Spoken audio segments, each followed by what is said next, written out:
Tignan nyo tong jeep na to. Ayan oh. Ayan. So naka red light yan. Nakahinto kaming lahat, no. Stop kaming lahat eh. Pero siya talaga, oh. Tignan nyo naman oh. Wala talagang tatawid, hindi. Yan yung jeep na yan oh. Sabi siguro, wala akong pakialam sa inyo. Tatawid ko to. Magka peace out man, walang problema. Grabe no. Tapos eto pa isa. Ayan. Napaka simpleng batas, no? Red light ang traffic light. Ayan, nakita niyo man, napaka pulang-pula.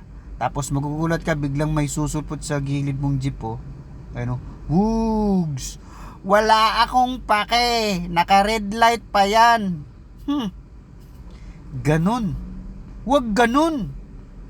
Baka gusto mong hindi lang yung jeepney ang ma-face out, baka yung driver din. Ayan oh. Talagang diretso talaga nila, no? Mainit ang usaping face out jeepney.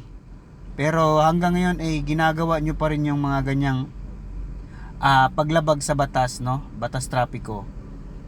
So, anong hatol natin ito, ha? Anong hatol?